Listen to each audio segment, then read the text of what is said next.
Welcome back to Life's Cholent. My name is Avital, and this week's Parsha is Parshat Bamidbar.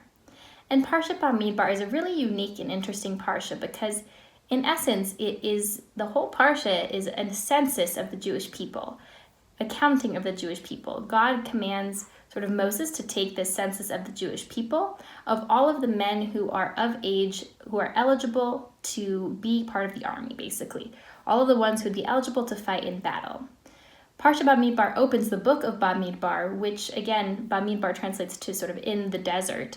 And this is their time in the desert, and they are beginning to approach the land of Canaan, and they're going to have to battle against other nations.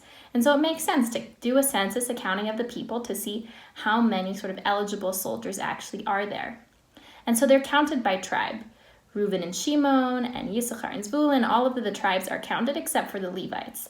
The Levites are not counted as part of the army because their job was the temple service. They were exempt, I suppose, from serving in the army because they had a full-time job on their hands already, which was to take care of the temple, the tabernacle, the Mishkan.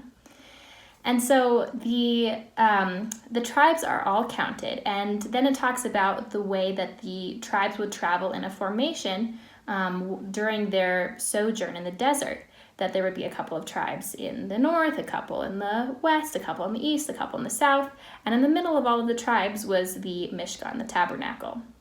So it was easily accessible from everyone, and the Levites would be the closest ones to the Mishkan because they were the ones who had to work with it.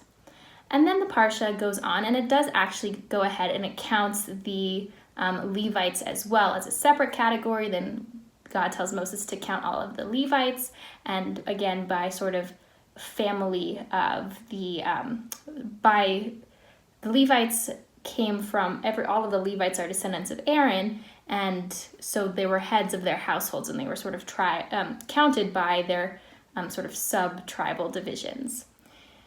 So what's the point of all of this? What can we take away from God counting all of the Jewish people? Now, again, it may sound a little bit cliche or overused, but that, yes, each individual person counts in God's eyes. And more so, that in the case of counting of all of the tribes, you're not counting by character traits, by values. You're counting everybody who belong to the Jewish people. And I think what's a really beautiful lesson to learn from the Parsha is that all of the Jewish people were equal. Everybody was counted.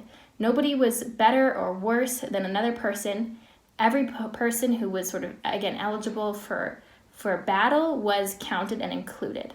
And it didn't matter what one person's belief versus the other person's belief. It didn't matter who had more money and who had less money. Everybody counted the same. And today, bringing it to the present and to how it's relevant for us. At times, there can be a lack of harmony between the different groups of Jewish people. And it's a shame because what we see in this week's Parsha is that everybody, again, was counted the same. And at the center, accessible for everyone equally, what brought all of these people together was their shared belief in God. At the center was the Mishkan. It was the tabernacle. It was their service of God. And for all of the Jews, what brings us together is the same belief in God, the same God. We all believe in the same God. We're all equally Jewish. Whether you're more observant or less observant, it doesn't make you more or less of a Jew. A Jew is a Jew. And each one of us should be able to have access to God the same, no matter how we choose to practice.